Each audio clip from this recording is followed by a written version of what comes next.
Digital Dissection, a nerd podcast, can at times contain adult language and themes. It is not intended for all audiences.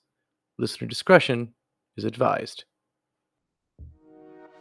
Welcome to the Digital Dissection Podcast, where we take a closer and possibly unnecessary look at our favorite properties, creators, and topics.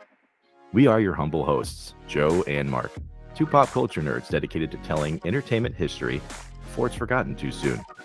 Join us on Facebook, Twitter, and our blog for more information on the show. We also love to hear from you.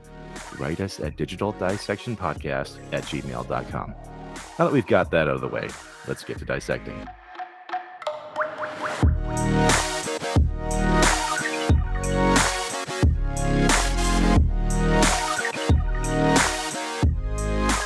Every once in a while, the comic books are like, you know what?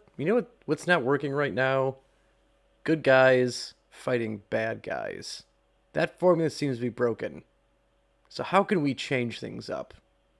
What if, and just spitballing here, we have the good guys fight the good guys? Excuse me?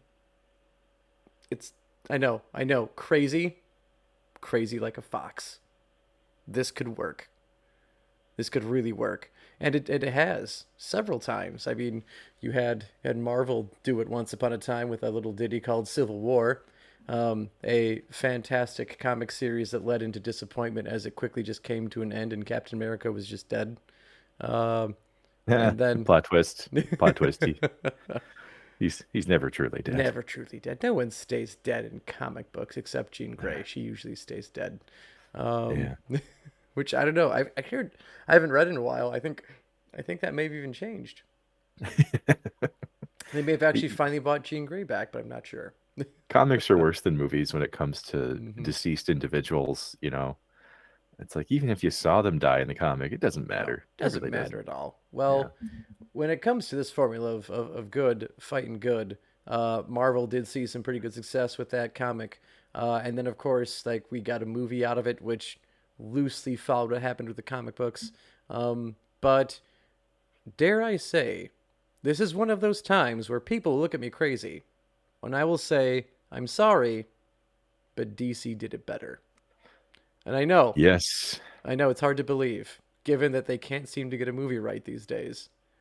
But they took this concept and they did way better than Civil War, either comic book or movie, when they created a great little game called Injustice, Gods Among Us.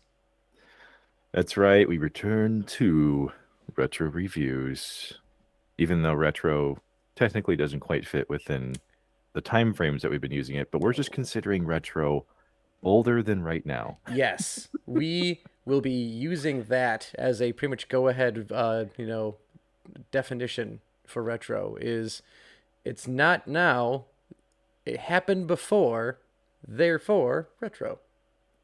It was in the before times, in the long, long ago of 2013. Yes, we were graced with Injustice, Gods Among Us. Some people don't say the colon part, but I make sure to do. Yeah, you do have this thing we like to use punctuation. There was that time you had an egregious use of exclamation marks in your editing. If it's on the page, I will read it. Okay. That's why instead of its, I say it apostrophe s, because it's there. You have to read it. And that way we know which form of the word you're trying to use. Contraction or no contraction. Well, similar to other retro reviews that we have done this short season on this program, we do want to take you on a little bit of a walk throughout this property, or this IP specifically. And this is a unique video game because it had a ton of media tie-ins.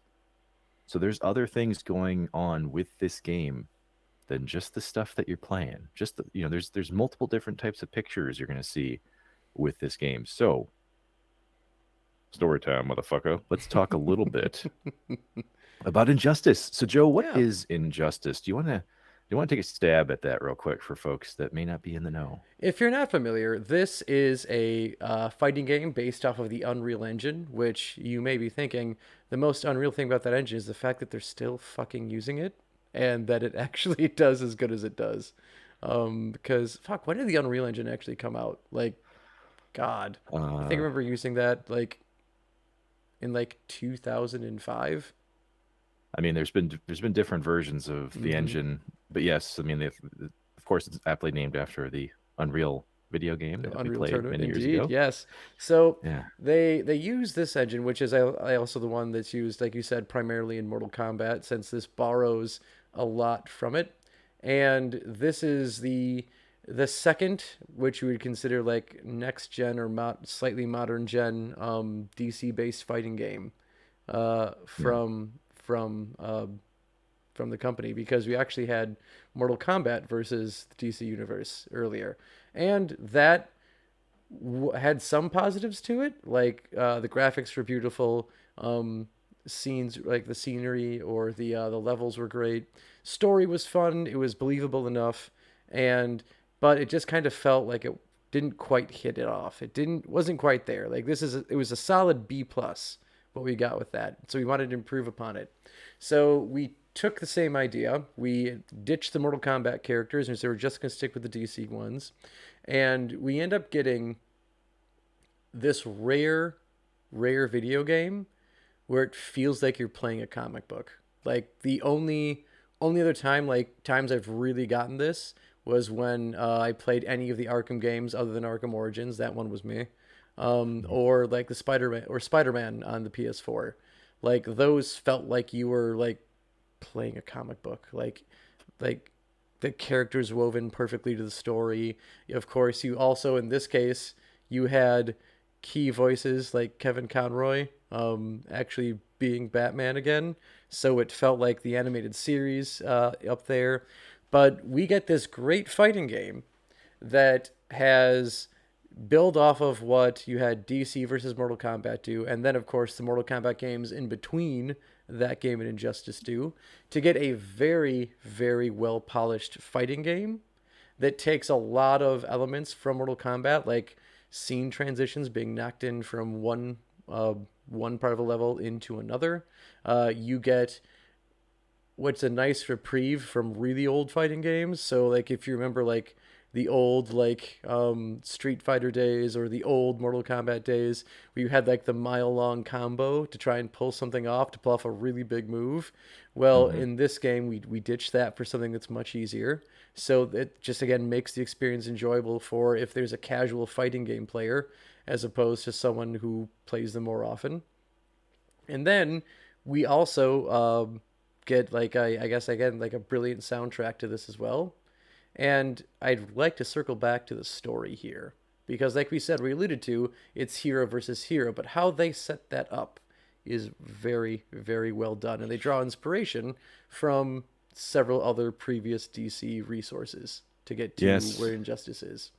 And you might say we did a little bit of research for this, also experienced some of it on our own. But as Joe mentioned, this is a video game that happened to have a comic tie-in. So they actually developed a comic series for Injustice, Mm-hmm. and it was actually written by Tom Taylor. So for those of you out there who are DC nerds, which I'm assuming at least a few of you are, Mm-hmm. uh, Couple. he didn't only write Injustice. He also wrote Deceased, which is like the Marvel Zombies DC version. Mm-hmm.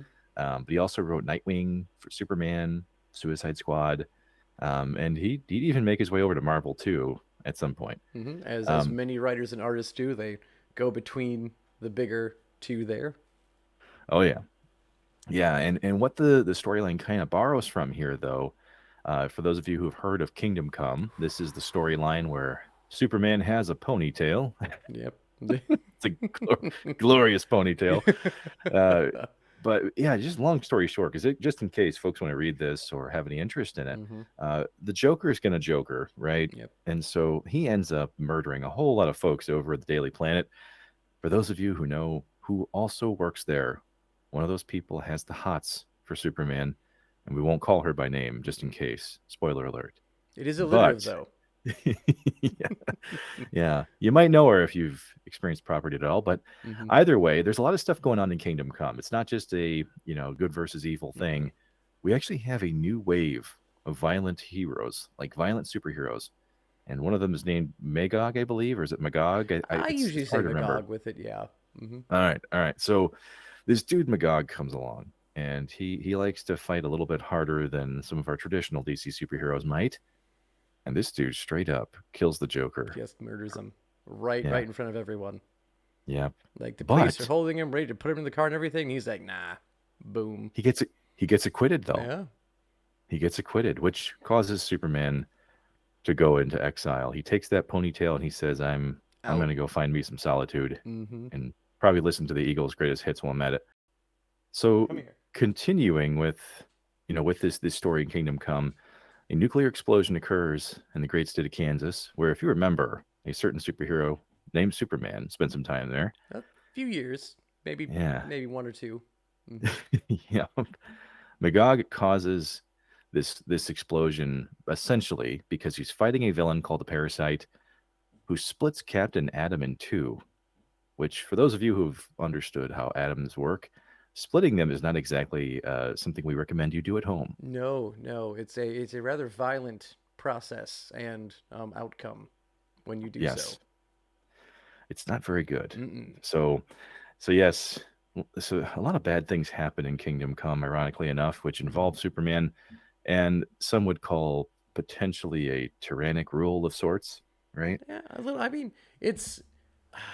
This is hands down my favorite graphic novel of all time. I absolutely love Kingdom Come, and on top of the story being intriguing, um, because you have Superman struggling with, he basically had his what he had his idea of justice was thought of as this old way of doing it, and this new way came in, and then suddenly Superman comes back after being in exile for a while with the old brand of justice, trying to get the new heroes on board with it, and with his idealism and another superhero's input, who you may say is a bit even older school than Superman. One may say Amazonian, like in their methods, insists on being a little more stern with the newer bunch.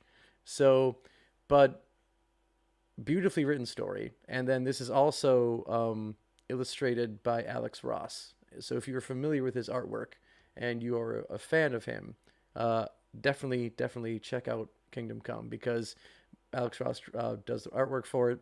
He also does a bit of the writing for it, but Mark Waid, if you are familiar with him as well as a writer, make a fantastic book together. Yep, yep. And when you play this game, I mean, you can pretty clearly tell some of these plot lines kind of make their way over, but they're tweaked just a little bit. Mm-hmm. And the Justice League TV series would also explore this. So the animated series, which once again DC manages to get the comics and the animated Yeah, stuff. so well done. But the movies are just like, whatever, Yeah, whatever. yeah, Mm-hmm. yeah. The movies are just like, yeah, just write C in for all the answers. It'll be fine. Uh, yeah, well, in the Justice League TV series, there's some explorations into alternate realities, right? Mm-hmm. And in one of these alternate realities, Lex Luthor is the president. All right, he 86 is the Flash, Mm-hmm. and Superman gets revenge basically by killing Lex Luthor and taking over with the Justice League. So they take over the planet, and he calls it his quote unquote peaceful world. Yes. Um, Mm-hmm. so Batman, in turn, since he's always kind of had it in for Superman, just in case, decides to build himself a portal that merges these two realities. So, however you want to describe it, if you want to call it a prime and then alternate version, Mm-hmm. whatever, brings them together and convinces Batman to rebel. Well, basically, Batman convinces Batman, Mm-hmm. you're going to rebel against this tyrannic policy, and we kind of move on from there. Yeah, yeah, and So, it's I think they use the term Justice Lords for that yeah, for that part. It's this is from Justice League Unlimited, I'm pretty sure, not yeah, the original series that it was based off of. And like the scene where you have Batman, we'll say Batman A or Batman, I guess we could say Batman Prime, or I guess really Earth One Batman, whatever. Earth One Batman talks to Justice Lord Batman as they're driving through like squeaky clean Gotham in the daytime. Which, if yeah. you know Batman and Gotham City, those are two things that one doesn't exist and one he would never do. Mm, And that scene where he finally basically uses one line to convince Justice Lord Batman to like actually rebel. Again, some of the best comic book anything ever made. in that Yeah. scene. So if you've never watched Justice League Unlimited, which we may have to actually do an episode on that at this point, we should, I mean, definitely go check that out. Yes. Yes. And if you're picking up on this, guys, the background of what went into this game has some pretty strong pillars that it's built on. Hmm. And one of those things that we've kind of alluded to a couple times here would be the prequel comic series that aligned with the video game. And so, if you're familiar with the Star Trek, Kelvin verse or Kelvin universe, they did a very similar thing like this back in 2009, where there's a comic book tie-in to the movie that explains a ton of things that are going on, right? Hmm. And with this one specifically, it goes into a little bit more of like the villains of this universe, and it kind of explains what they're doing on the outsides, the periphery and all that. Because the game obviously focuses a lot on the heroes, Yes. but yeah. So this is a really cool tie-in, Hmm. and it's a series that actually kept going for quite a while. Quite a while. I mean, it gets to the point where you've got like crazy amounts of spin-offs. There's even eventually like a part of it where He-Man comes in and fights Injustice Superman. So it just kind of goes all over the place. I think, God, I want to say they do at least like, because instead of like calling them chapters for the Injustice comic, they refer to them as years. So there's like Years. Injustice Year 1, Year 2, Year 3. I think they at least do like 10 years of Injustice, minimal. Um, and you know what? Maybe minimal. That might just be my brain thinking and not having actual fact. We will maybe fact check that and put it in the show notes. We'll Eh, see. for the most part, though, I mean, you're correct. It just focuses on years of the engagement and breaks it down that way. Which we'll talk about how that actually aligns really well with how they chose to build up the game. So we'll cover that in a moment. But to take you back now to the journey of the video game itself, though, Hmm. we're gonna time travel back here a little bit to the late early 2000s. We're not quite into the Yes. 2010s yet. No, no, no, no, no. Not there. Yeah, but if you remember, there was a studio that used to make a lot of Mortal Kombat games. If you're familiar with Midway Games, Rest in peace. yeah, they're no longer a Mm-mm, thing, not a thing anymore. unfortunately. No, no, no, no. Yeah. No, Yep, they they. filed for bankruptcy Yes, back in they 2009. did. The grosses were too low for Midway. Had to cash in. It really was a time where they had made fighting games for such a long time. Hmm. And I would say that fighting games had a couple of things that happened to them. One, we had a lot of saturation in the market. There's a ton of people Hmm. making games. There's a lot of different styles, more importantly. And the worst thing about fighting games that I will say, and this is totally on me. So I think the issue that a lot of fighting games had was that there was no story to many of them. If there was a story, it was usually all text or kind of hidden within margins somewhere. The longer or the bigger point to make here is that a lot of fighting games just didn't focus on it, and that was kind of the identity for many years. So either way, Midway Games goes into bankruptcy, right? Along comes WB. Now, Joe, are you familiar with WB at all? Um, that's the one where you have the two brothers and the sister, right? I'm on Animaniacs right Yeah, now. yeah. Which, I mean, that whole thing is adorable when it's the Warner Brothers and you get Yeah, dot because there's a period at the end. yeah, yeah. Yeah. Same studio, yes. We're talking about the Hmm. Warner Brothers, of course. So Warner Brothers comes along and actually purchases the studio, Midway Games, and there's a couple acquisitions they made around this time period.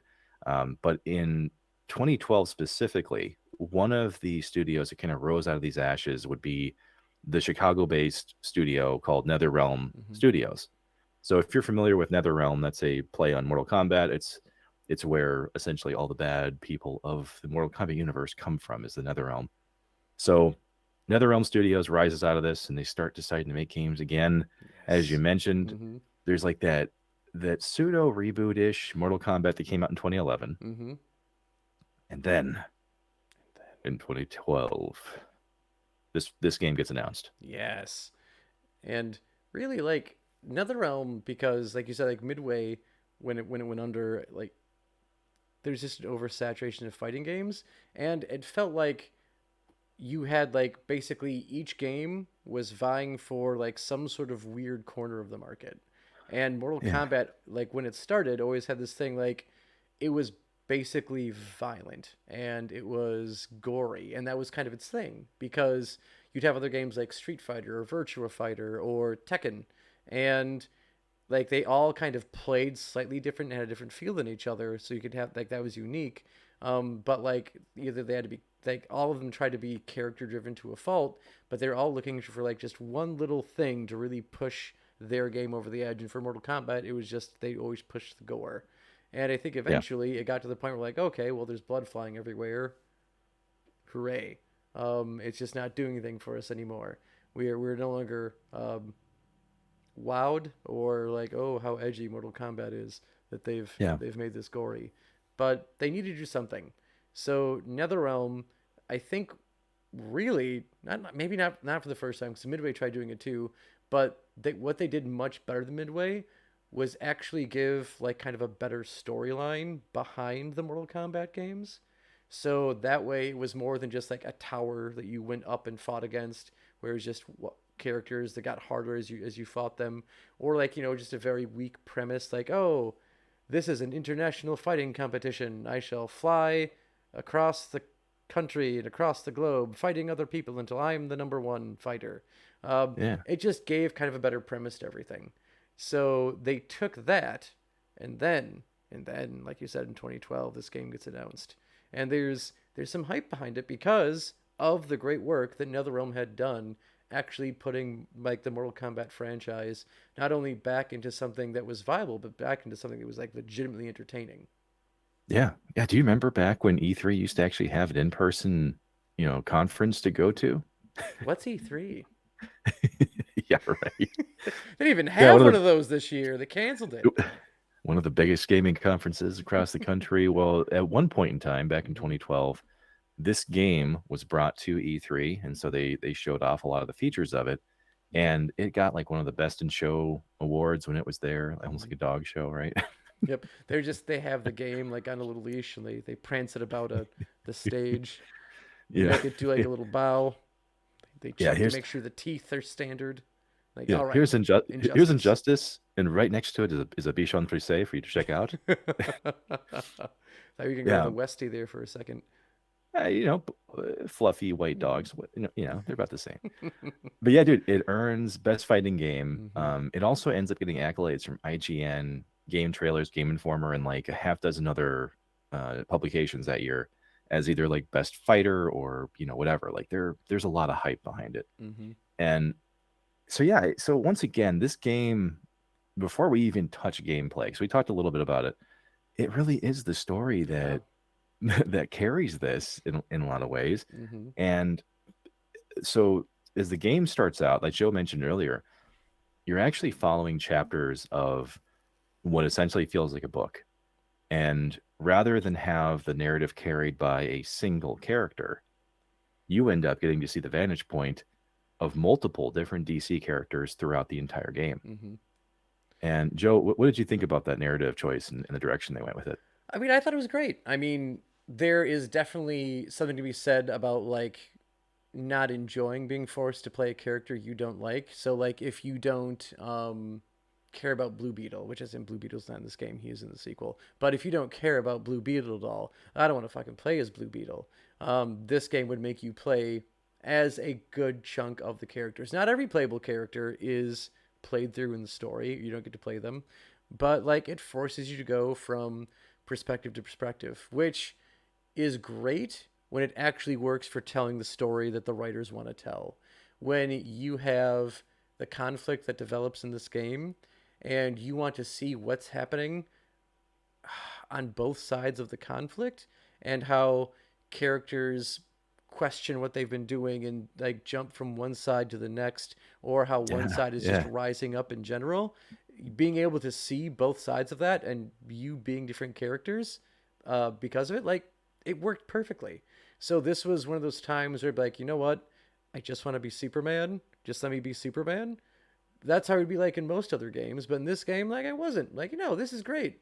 Like I get to be Black Canary for it. Well, actually, no, Black Canary. No, Black Canary's in the second one, but like Green Arrow. you get Yep. to be Green Arrow for a while. And as fans of the show Arrow, eventually there even would be DLC for a skin from the season one. And when you had the skin, Stephen Amell actually did the voice for the skin too. So you got Arrow instead of the voice actor who did Green Arrow in the game, which is Yeah. just a fun little tidbit if you haven't played this yet, but enjoy the good old show. And to your point, I mean, what's really crucial about this is because of the fact that we've got different realities here, characters don't just do what they would have done in the other reality, Mm-hmm. which I know it seems pretty bluntly obvious, but sometimes when you see alternate realities, like only like one or two characters really are all that different, right? Yeah. The other one just has a mustache and then stares at the other one for a while and goes, but no, no, we're the same Mm-hmm. person. And in this one, though, you do have some characters that are actually on the bad side that historically have been good. Mm-hmm. You've got a completely different Lex Luthor in this one that, frankly, the first time I played it, I went, whoa, Mm-hmm. they have never done that before. That's No. interesting. Mm-hmm. So that's why this chapter format and then kind of going back and forth. I mean, once again, not playing too much to any one character, Mm-hmm. it really does give you a full like 360 view. And so it's pretty comprehensive. Mm-hmm. Like it touches on damn near every every piece of drama that's woven, Yeah. into this. The only thing that doesn't really get as much time is the relationship between, Bruce Wayne and his son. Mm-hmm. Like that's the only thing that doesn't really happen here. Which it does get, it does get some play in the comic and everything, but Mm-hmm. they just didn't have enough time. Yeah, they did not. No, they focus much more on something that eventually becomes such a trope among several like comic book like companies, and eventually even like it overwhelms DC. Kind of like how, for instance, like Wolverine was popular, so Wolverine was a loner, but for some reason was in every single affiliation in the Marvel universe. And then Yep. Harley was just super popular after the animated series because she's a great character. So suddenly she's in everything. She gets her own cartoon. She even eventually, in the comics, my understanding, makes her way into the Justice League, which is very weird. Very weird. Not used to that. I'm just too old apparently to accept this. But yeah. So what ends up happening in this? Like Mark had mentioned, one of the things that inspired this video game was the Justice League Unlimited uh, story arc where Superman becomes like this tyrannical leader. And that's what you have in this game. That's the premise of the game, is that something so bad happens to Superman that may have also happened in Kingdom Come that he loses it. He snaps and he's just inflicts like totalitarian rule upon Earth and that DC universe. So that you get other characters either fell in line, and to the point where you even have villains listening to Superman, and you have heroes falling in line, and then there are heroes who are like, we can't let you do this, Clark. So they're like some secretly and others not so secretly trying to fight against Superman. So when we Oh say yeah. like there are different sides, different affiliations, those are what's going on. And then eventually things apparently are so in Superman's favor that Batman, who is the head of the rebellion, feels that the only way that they could possibly turn the tide is that they jump to a different universe and bring in heroes from there to help them overthrow the evil Superman. And because of how well this story was done, suddenly evil Superman just kind of exploded. Or the idea of evil Superman, like you see the boys, and you've got evil Superman there. Mm-hmm. Irredeemable, which is an amazing, amazing story that I think I've brought up a few times on the podcast before. That I always recommend people read. Evil Superman. Then of course you've got, I mean, Sentry is kind of an evil Superman in Marvel, but he's more of a drug addicted Superman who just makes really bad decisions, and is evil in the end, and then is now Yeah. unevil. Like it's weird, but His bad decisions range anywhere from, eating food after 6, mm-hmm. way too much sugar. He doesn't brush his teeth at night, only in the morning, Oh, which is a which is big no-no. no terrible. Like you're gonna have all that sugar and everything from the day just sitting in your teeth at night. Cavities galore. Apparently Kryptonians don't have to deal with that, I mean, you know. that's why they're gods. They don't have to worry about it. And then eventually, even things like Brightburn was a huge hit for a while there too. But yeah, like it just, this is what, for a while, if you ever feel like You know what? It feels like I'm just seeing a lot of evil Superman everywhere. This is what really got that going. Yep. This is where a lot of that can kind of be, drawn back to, which Mm-hmm. is surprising to think that we're only talking about 2013 or 2012 is like, Yeah. but that's it. It's that recent. Mm-hmm. Um, and some other things about this story that I thought were interesting, despite the fact that it's a little bit different. You still do have this power struggle between Superman and Batman. Because Batman is always kind of talked about having this like secret weapon Mm-hmm. just in case Superman turns on us. And so that has a chance to kind of grow some legs in this one. Yeah. Um, Mm-hmm. but the one that I actually thought was the most interesting was trying to see how Superman and Wonder Woman carry on as a couple, and it was very strange to me. It almost Very. reminded me of Doctor Manhattan, and Silk Spectre in a lot of ways. Yeah, yeah, I know. Superman was very much kind of so involved with his mission or his idea of how the world needs to run that Wonder Woman is kind of just there out of curiosity for him. Yeah, I Mm-hmm. would say that's one of the only plot lines in this that Mm-hmm. doesn't necessarily land. Yeah. I'll admit I haven't read all of the Injustice comics, Mm-hmm. but during the game at least, I was like, yeah, okay, Yep. this one needed a little more time to bake. Yeah. It, And it wasn't proved very long. That's the no, issue. no. But I mean, they kind of did think out a lot of other things pretty well for this. Like, for instance, you may be thinking, like, well, if this is totalitarian Superman, and and there are times where you can see in this game he's not fucking around, he is not pulling punches. You can just ask Shazam, and when you play the game and see what happens to him, you'll see Superman's not fucking around. Um, Or you can but ask Green Arrow too. you can ask Green Arrow, yeah. Yeah. But um, you're like thinking like, well, clearly like there's no way like Green Arrow, like there we go, he's just a human. Or Batman, who's the leader of the rebellion, he's just a human. If Superman isn't fucking around, how are these characters surviving? Apparently, when Superman did decide he was going to become this authoritarian figure, he did basically use like some sort of Kryptonian science that was locked away in the Fortress of Solitude that to create more or less like a pill that just allowed like the body to be more Kryptonian like even if it's not Kryptonian. So when he would like basically give it to his flackies or his henchmen or people who didn't have powers, they would become significantly sturdier. So that's why like they could take a punch from Superman and not be reduced to fundamental particles, Oh or yeah. at least like a non-moving meat sack.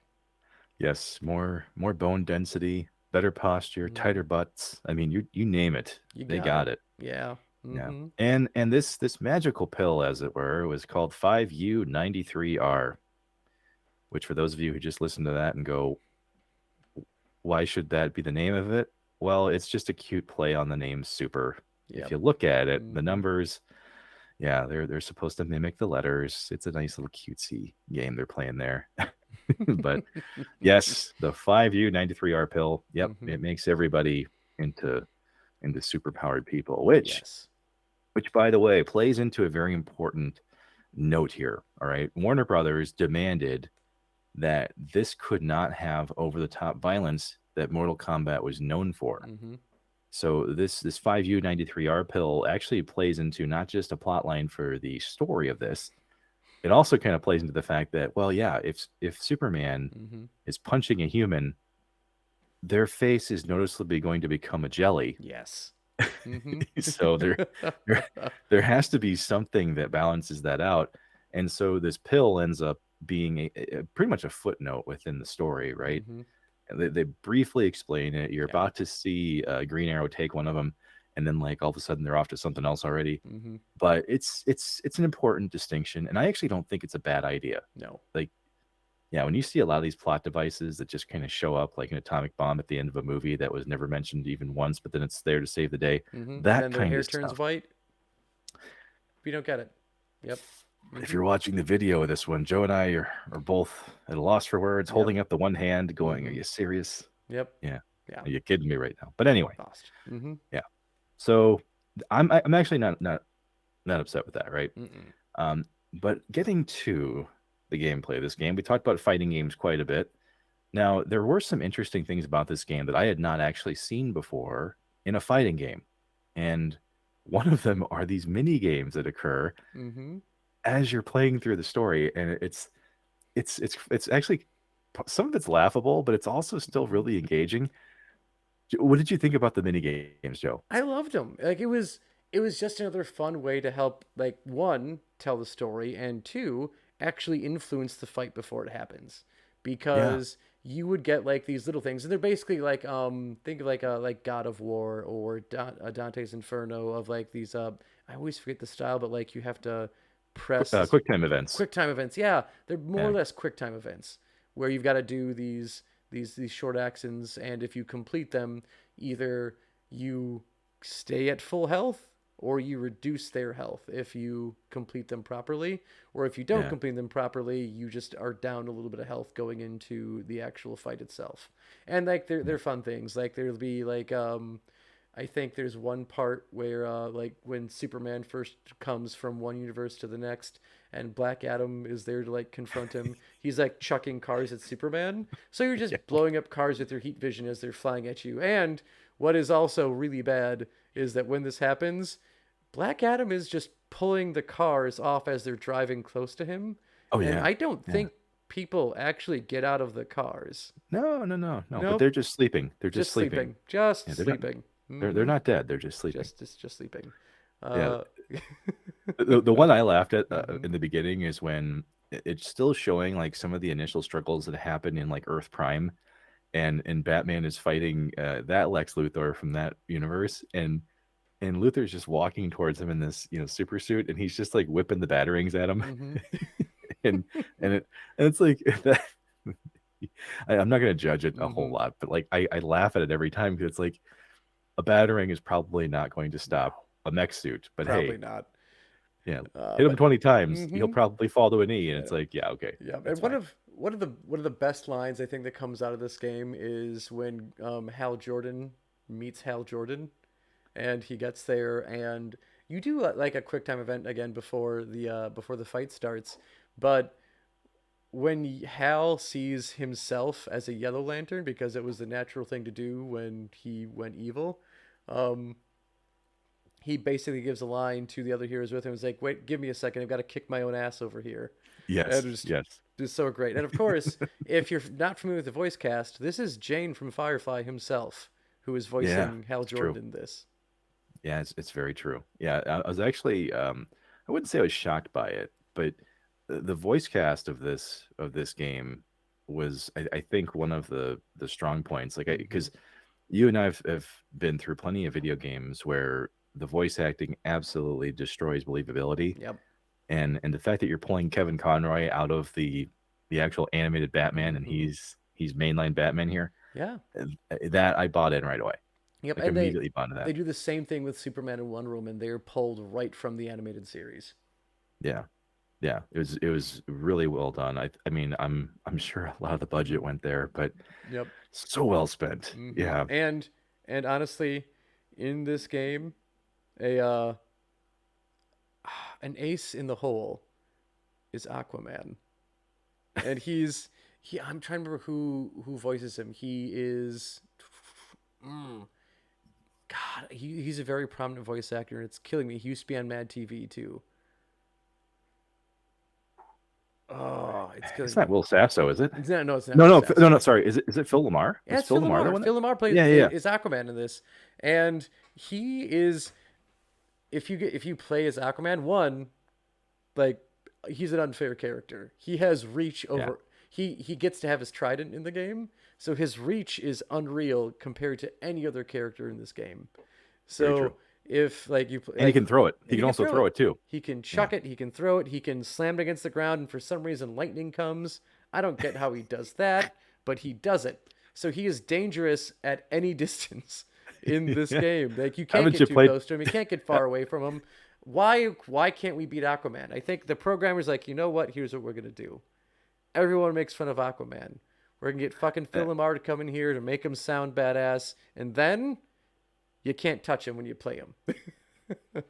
it is true. Even if Mm-hmm. you play it on like a lower difficulty, that fight can actually be Fuck. tough. It can. Mm-hmm. Yeah. because that's what I found interesting about this. Like, it's not that okay, I'm like very sensitive and brittle when it comes to fighting games, so I don't Mm-hmm. go for like the highest difficulty. I usually kind of play towards the easier, Mm-hmm. the story driven experience. Casually just sit back, enjoy yourself. But even on those lower difficulties, he can whoop your butt. He can. Like, if you are not ready, Aquaman will own you. Which also brings us to this. We talked about difficulty. We'd mentioned before that we are now saying goodbye to the bygone era of ridiculously complicated combinations for super moves. Those are now gone because in this game, you get to actually just build a meter. And when that meter fills up, your super move's ready, and it's literally you press two buttons at the same time, and boom, it's super move ready to You, go.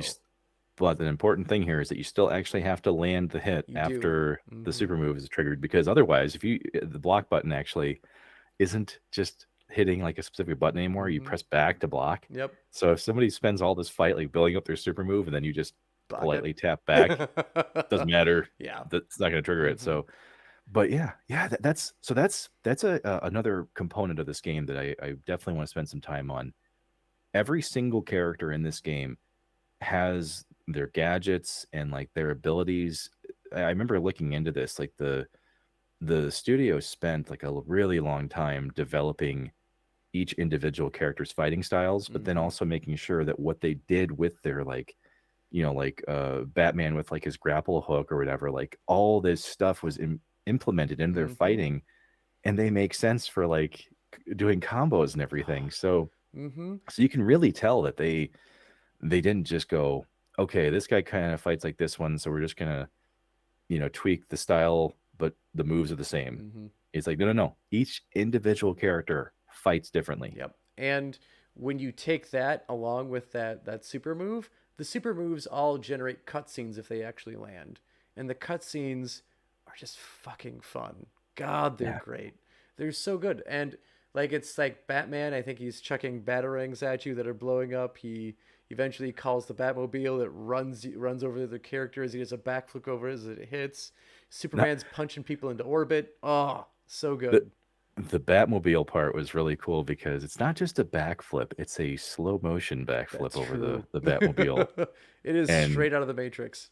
yes, it looks gorgeous. Mm-hmm. Now I will say, when you and I were playing this game and we were going through some of the online and grinding through this, once you've done the finishers or the super moves roughly 1,000 times, yeah, you kind of feel like the enemies fighting the Zords and Power Rangers, where you're just kind of like, looking at your watch and you're like, okay, all right, this is going to be another 15 seconds. All right, just going to pick my nails here for a Mm-hmm. second. And okay, we're back, Here we go. so yeah, over time, it's Mm-hmm. like kind of tedious, but yes, for most of it, even if you haven't played it in a while and you come back to it, it's like, yeah, it's really fun to Yeah. watch, Superman literally punch someone from orbit and then hit the ground again.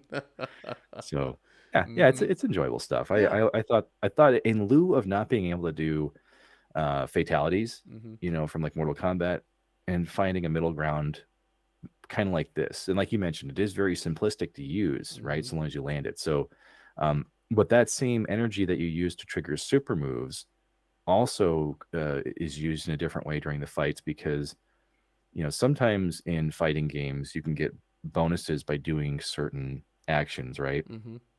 And in this game, you have like this face-off mode where the super move energy that you've built up can be used to wager against each other, right? So you can choose, okay, am I going to wager all of my energy to potentially win this fight so I can gain back some health? Or am I going to wager, 2/3 of the meter? Mm-hmm. And Yeah, or you just wager nothing and just take the hit and then come back with a super move of your own. yep. It's a fun dynamic that you can have with it. Yeah. Yeah. I thought that was another really cool thing in here that you don't Mm-hmm. see in a lot of other fighting games. And so um, I've used this before to describe some video games. This one really does use the whole cow, Mm-hmm. because it's not only doing that. Another thing that they did was push the boundaries of the hardware on these systems too, because apparently this game used like 4 times the amount of processing power that Mortal Kombat did. I believe it. So Hmm. it's pretty nuts to see how they used it, on screen. So, I think here's some of the stuff that doesn't always get talked about when it comes to Injustice, because the gameplay is great, the story is Hmm. great.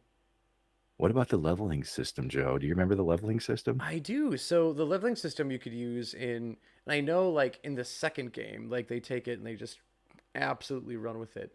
But in the first game, the leveling system is more or less. I feel like these were basically like challenge levels, where you could complete these things through Star Labs, and you would just get. I'm trying to remember exactly what you get from it in game. But I did them mostly just to earn trophies for the PlayStation Network.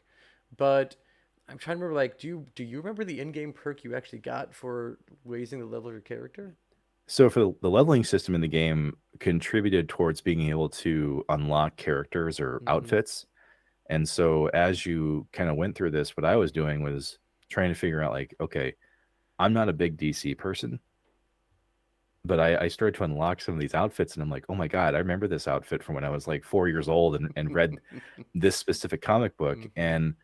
And so for me it was interesting because the leveling system allowed me to get educated on some of the character costumes from DC plot lines that I'd never actually read before, because the New 52 was also Mm-hmm. incorporated a lot into this, where it didn't incorporate like the main gameplay a ton, but the alternate outfits Yes. Mm-hmm. definitely saw that.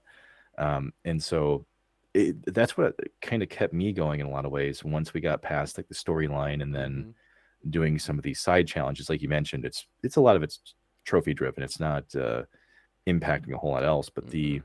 the leveling system is like that little extra, you know, Yeah. the difference between extra and extraordinary, The chef's Just kiss, if you will. yeah, yeah, Mm-hmm. it was enjoyable. So I had a fun time with that Yeah. because anytime you give me the chance to see incremental progress and the efforts I put towards something, Mm-hmm. I'm much more likely to spend time with it. Yeah. And so for someone who never plays fighting games Mm-hmm. and it wasn't honestly all that familiar with a lot of what was being drawn from as an influence here, kept me with it. Yeah, It really worked. did. And Yeah. then for the more I guess hardcore fighting game players, like okay, the story was good, that was great, leveling system was fun, get some more skins. But I'm gonna need more than that to really bite in this, and it's got to be more than me just fighting my buddies when we're in the same place. There was a multiplayer to this. There was an online PvP system, and like pretty much every modern fighting game that's out there, like it's got online ranking systems, so you Oh yeah. can do like ranked play and see like where you are compared to the rest of the world playing this game, or you could just do unranked stuff and actually just build your confidence into trying to not get your ass handed to you by someone halfway across the planet. This is one of those things that if you actually go back and read some of the commentary on this, there were some people who played Mortal Kombat right in 2011, and they liked the multiplayer that it had or the Mm-hmm. online play PvP, but they complained a lot about the lagging and some of the issues that came up with it. And so when they were making this one, I'm trying to remember exactly who said this. I'm pretty sure it was Boone. Well, his full name I'm always forgetting. He's a long time uh, Mortal Kombat guy. Like if you ever Mm-hmm. remember Noob Sabat, Oh yeah. Mm-hmm. Noob Sabat is a play on Boone's name because it's just Boone backwards. That's fantastic. Ed Boone. It's Ed Boone. Ed Ed Boone. Boon. That's what it is. Yeah. So Ed Boone stated that they put a lot more time into the PvP because they wanted to make sure that they kind of rectified Mm-hmm. some of the problems they had with Mortal Kombat here. Well, I didn't really necessarily agree that they fixed it all that much with this. Yeah. And like I said, there are people who are split on this too online saying, yeah, I could tell they put a little more effort into it than Mortal Kombat did. Mm-hmm. I remember trying to do PvP. I'd get booted from matches all the time. And this is back when my modem and my PS3 were connected, like hardline connected. So there was no excuse Mm-hmm. for lagging or any problems like that. It was all wired. Still happened all the time. I remember there's a bunch of matches I just jump into. We'd trade blows, and maybe I was doing a little bit better, but then the match would end and the person's like messaging me going like, "Oh man, you're a freaking noob. Did you do that on purpose? Where you disconnected when you were winning?" And I'm like, What? No, No. no." So Hmm. that was a problem. It was Yeah. it was still a big problem for that. Now I haven't played Injustice 2, so I can't say If it was specifically fixed or if not. that. Yeah. Yeah, I don't Hmm. know. Maybe you could speak to that more than I could. I mean, Injustice 2 online was. I, I, I definitely did not experience as many issues as I had with the first Injustice game. And then there's Yeah, just way more to do in the second one's online version. Like, it was to the point, like, Injustice I felt was, like, absolutely perfect with the package that was there, except, of course, like, online, of course, like we just said, has issues. But there is so much to do in the online Injustice 2 that it actually, to me, felt overwhelming. I'm like, oh my god, there's too much to do in this game. And then like all the different armor like layouts you could have, and you can mix and match armor and that. And I'm like, mother of God, too much. I'll Hmm. I'll trust you on that one. I haven't played it yet, but Yeah. you know, Yep. But I if think, I think this does probably bring us to the part of the episode where we are talking about what we liked about it and what we didn't like about it so much, and it is time to generate an actual retro review. that's right, we begin to Mm-hmm. assign our points. Which, by the way, we got to decide here what unit of measurement we want that to be for this week. Yeah. I guess what we could do is we could make it an absolute mouthful, and we could say that we could do this out of 5U93Rs. Ooh, there we go. I am totally behind that one. Yes, let's do it. All right, so for the first metric of the retro review, we look Yes. to the graphics of this game. Joe, what do you want to give this out of a possible Mm-hmm. five, five nine? Wait, Five five, U nine five. three R's. Yes, Jesus. Yes. Well, What do you want to give it? unlike our attempt at rating this right away, I would say the graphics were pretty smooth as butter in this. They were crisp, they were fresh. The characters like didn't, I don't know, they didn't like have weird jagged movements when they did things. A lot of like I remember like online superhero based games when they would fight, like their shoulders would be stiff and they just kind of, Oh yeah, yeah, yeah. yeah. Yeah. And there's none of that. All the motion is fluid. Um, when you'd have like the cutscene graphics, like they looked awesome, or even better, like not even better, but like just right there, like level transition graphics. And you would like punch someone into the Phantom Zone or like kick someone into Gorilla Grodd and they would react. Like all of it just looked so cool. And like I would say of all the things in this game, among the story, the voice acting, the score, like the graphics are a spectacle here. And I'm gonna give this 5 5 U 9 3 R's right off the bat. Wow. Okay. Well, you may not like what I'm about to say here, Joe. Oh no. Now, when you play the game and you look at the title screen, Mm-hmm. the artwork for the title screen absolutely blows you away. It's photorealistic. You've got like the lasers coming out of Superman's eyes, and like they're kind of haunting how well made they are. Yeah. But then you jump into the game itself, and the textures of the character's skin and stuff, it just doesn't look right to me. Mm-hmm. It's kind of smoothed, and even for other games of this generation, it just doesn't look right. Like Mm-hmm. and I know Naughty Dog, this isn't a good example because they're just kind of like next tier. Oh yeah. But when you look at a Naughty Dog game and you compare it to this, I mean, the skin textures are just incredibly different. That's true.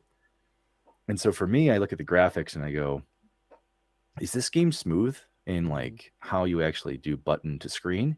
Absolutely, it does. But that's not graphics, that's gameplay. It's true.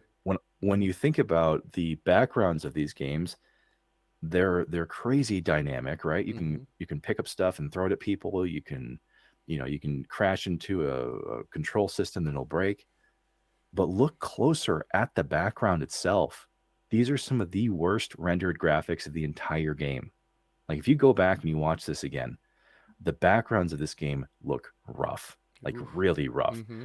And especially Metropolis, when you look at Metropolis and some of these cutscenes, like normally a cutscene in a game is meant to look that much better than the gameplay, right? Yeah. Because sometimes they actually create a video in the system and they make it look good, like in the system for the game, right? Mm-hmm. When you look at Metropolis and some of the background after the destruction, it looks rough, Whew. like really, really I rough. have to go Okay, back and so replay this. I remembered it being much more crisp and clean. there's aspects of it that look good, as you mentioned. The cutscenes when you're Mm-hmm. flying up into orbit or finishing moves, whatever, those look good. Mm-hmm. So unfortunately, Joe, this is a 2.5 for me. I'm going the Ooh. complete opposite direction you went on Wow. this one. Yes. Yeah. Now, I mean, I think you should say the full rating. You can't just get away with saying 2.5. oh, a 2.5 5U 93 Rs. There we Yes. go. Yes. That is what this was getting for me. Now, however, on the snake here, we're going through gameplay. Yes. Now, as we've talked about with the gameplay as a fighting game, Mm-hmm. for the fighting games that I have played before, this one did truly stay with me and just how much fun I had, like I said, putting buttons to screen. Mm-hmm. Because interacting with these dynamic environments, being able to knock somebody in the Fortress of Solitude down into a hidden room, Yes. which is like a Mm-hmm. trophy room for Superman, by the way. And he's got like, it's like he's like the Marvel collector and he's got all these weird things and stuff. Mm-hmm. You could really tell that's where a lot of care went into it. Was like, this is literally the developers of this game like blowing a kiss to you through the Mm-hmm. television, saying if you love DC, you're gonna love what you see here. Yep. So the gameplay in that regard was not just rewarding because it was fun; it was rewarding because it also paid off if you were a big fan. Yeah. So I will come up a little bit higher here. Of course, I'm Mm-hmm. not going to be, Scrooge the entire way.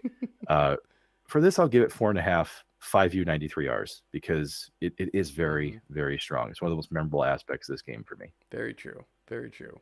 Where here is where actually I think I do go a little lower than you on this one. Not a whole lot. Not being crazy, but for for someone who I really like for like the longest time as a gamer, I think I defined myself as a fighter. I just really love them, and I know people like oh it's just butt mash. I'm like no, I fucking do combos. I set things up. I go from thing to thing. I'm not just hammering like mindlessly. I'm purposefully doing what I want to do in every fighter, and one thing that kills me in everything, and I hate to like be that guy, but dropped fucking inputs just make me so unbelievably raging and mad.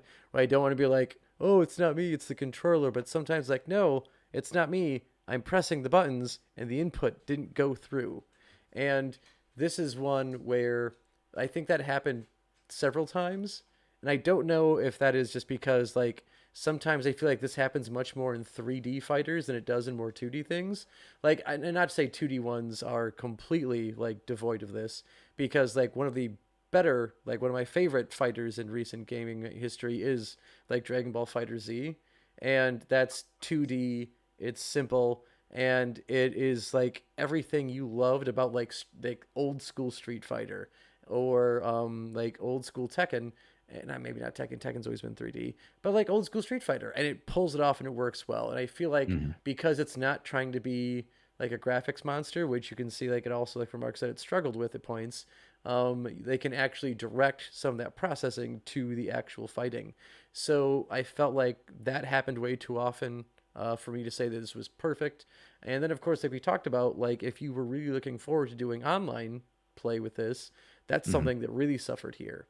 So I'm going with this one with a 3.5. Ooh. Oh 5U wow. 93Rs on it. Interesting. Mm-hmm. All right. Well, as fantasy drafts would work, Joe, you're up for replay value. What do you want to say about that aspect of the game?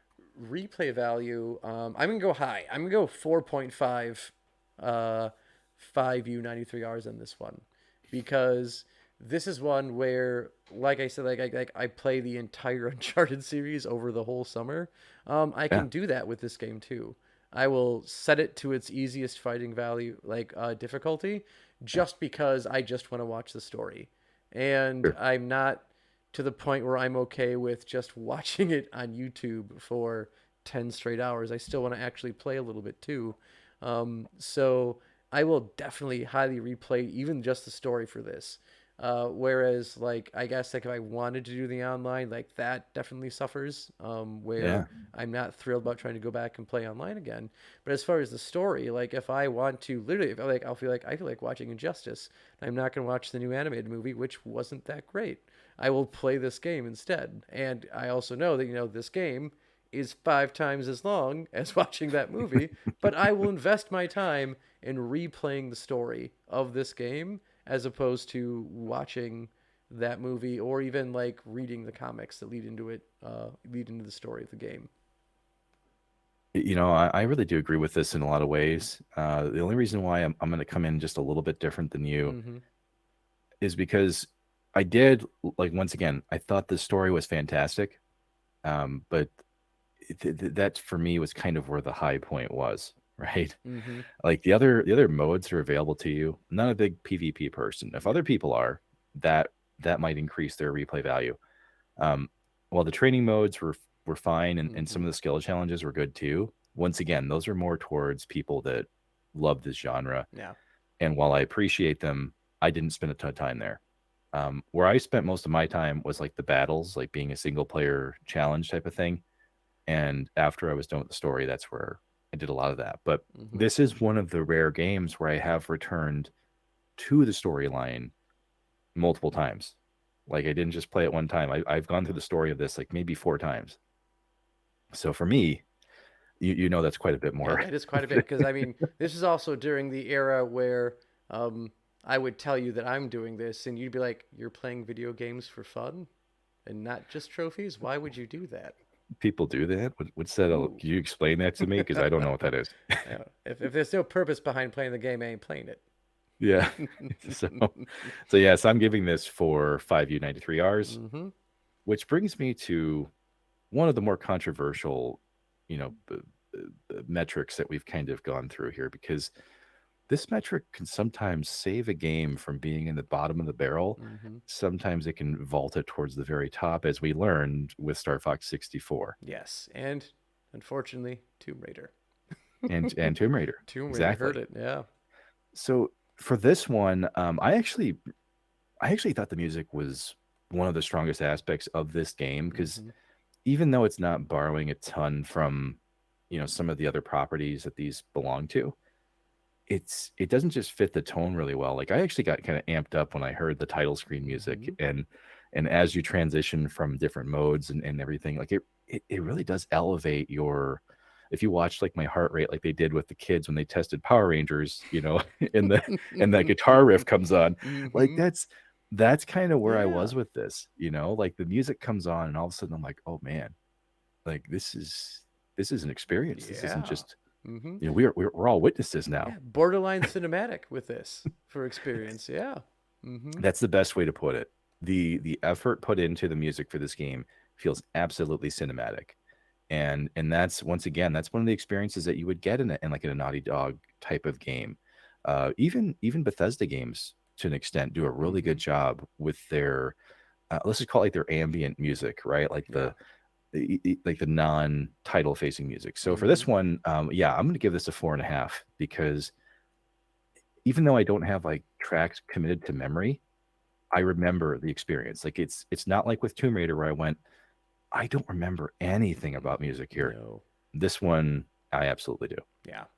And I'm gonna mirror you on this one and go with 4.5, 5U93Rs on this one too for music, because like you said, like when it comes to the title screen amps you up, and one of the things that it also does well is like when you're actually fighting, like the music will change based on how well you're doing or how much Yeah. your ass is getting kicked in the fight to try and amp you up to keep going or to not give up with what's going on. So like even again like I don't have tracks committed to memory on it, but I do remember like the music actually like sucking me in, and it also fits the story incredibly well. So not only is it like the title or fighting, but every cutscene, either there's music is not there because they want you to focus what's going on with the characters in a specific moment, or the Hmm. music perfectly aids what's going on. So like one of the moments that I like gets me is every time I play is when Superman from Earth 1 comes over to actually fight, and he's one of the last players you get to play in the game. Because you Yeah. may have noticed I am something of a Superman fan over here. Oh yeah. I Yeah. I've do seen that wall. do enjoy him um, as a character. So one, it was just amped up because you finally get to play as Superman and not just fight against him. But then everything from the cinematic of him finally coming on screen to the music playing while he's on, like, hooked, just worked perfectly, or worked damn near perfectly. So again, like, I can't say, because again, like, if I could commit tracks to memory past the actual like main theme, this would be a 5 for me. But since I can't do that, I'm going 4.5. Well, here's what I want to do. I want to spend a little bit more time on this one metric than I normally would. And here's the reason why. Mm-hmm. There was a team of composers that helped put this together, okay? The first of which is Christopher Drake. So he's an American film, television, and video game composer. You might remember some of the music he wrote, Joe, for Batman Gotham Knight from 2008. Following that, he was also part of some of the animated original movies, Mm-hmm. specifically Wonder Woman in 2009. No, yeah. Mm-hmm. But he would also go on to handle Crisis on Two Earths, Under the Red Hood. Mm-hmm. I mean, he is just a DC animated expert when it came to making music. Yeah. Yeah, I'd say, N- because again, also, if I could recommend a couple of animated movies, Crisis on Two Earths and Under the Red Hood, great places to start. And that's just one person. Mm-hmm. There was also Chris Velasco. And Chris Velasco is someone I'm a big fan of. You're probably also a big fan of and didn't even know it. He provided the music for Overwatch, Yep. Yep. Mass Effect, Borderlands, Mm-hmm. God of War, StarCraft 2, and Bloodborne. A couple games, couple indie hits. This guy, look into him. Those are games with a ton of rising and Mm-hmm. falling when it came to what was going on with the action. So seriously, like you've got some heavy hitters here. The last person that I did some research on here is this is horrible, and I'm sorry because I could not figure out how to pronounce this name. Sasha Dikixian. So this person is also known professionally as Sonic Mayhem. A little bit Oh. easier to say. Yep. Mm-hmm. German game musician. So Sasha did the music for Quake 2, Tomorrow Never Dies, and Hellgate in London. So also some varying games or games and properties that have different levels of once again rising and falling and I want to call it like temperature based, music engagement, right? Mm-hmm. Like you need to be engaged in a certain way at a certain time. So between these different people, yeah, there's just a ton of experience coming into this. So not shocked at all. Mm-mm. That we thoroughly enjoyed the music with this. Yes, exactly. So, which brings us, of course, to that final time. We're going to tally up the numbers here, which I don't actually punch into a calculator. It's already calculated for us. We're looking at an overall score of 83%. Hey, it's our first Yes, B. it's the first B. Yes, and that doesn't have to be rounded up at all. No. So, overall, we gave this a 33 5U 93 Rs out of a possible 40, which I'm not I'm not shocked by that at No. all. I would say this is definitely one of the most solid fighting games I've ever played, Mm-hmm. but it's definitely not like a console defining game, Mm-mm. right? Like I think you and I both agreed, the numbers showed it, that Star Fox 64 was definitely a console Mm-hmm. defining game. Yeah. Um, as much as Donkey Kong Country was a console defining game, Mm-hmm. once again, we found some issues with it. A couple. Since it was console defining and it got like a 77%. Yeah. Um, but I think that's a mm-hmm. fair score for I do. Injustice. Mm-hmm. It really is. I mean, it's a solid game.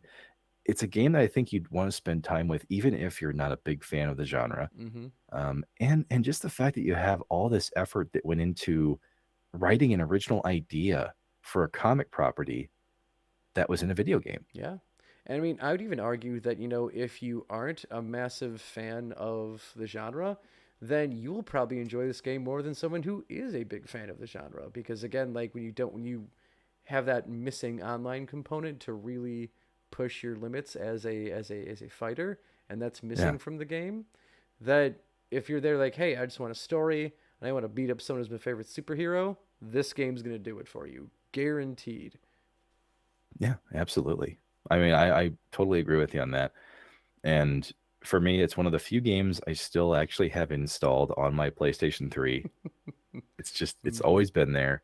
So I will give that little bit of a hat tip because it was the right game at the right time, you know. Absolutely. And I think this is the pertinent time, part of the time of the podcast. We'd like to thank everyone for listening to Digital Dissection, because as always, we appreciate all the Dissection crew does for us week after week. So your support really does go a really long way, and because if you happen to the show by accident, you could always drop us a review. You could comment on the show. You could also, shoot us an email, because we love hearing from you. And if you want to leave us a message, you could send us one at digitaldissectionpodcast@gmail.com. And we welcome your ideas for future shows. And, well, really anything you'd like to tell us. Yeah. I was gonna say, if you've got any, notes from your last doctor's visit, if you're not quite sure what you want to get next time you're at the grocery store, just send them on over that email. Yeah. You know. Yeah. Not sure what to get your dad for Father's Day? We will give you advice. We don't know your dad at all, but we're going to tell you something to get him. And if you want to be like me, and you have a small argument with your parents over how pointless cards are, if you're going to see them in person anyway, buy them this card in a language they can't read. And with that, folks, we once again appreciate your support. Thank you for listening. And until next time, keep on dissecting.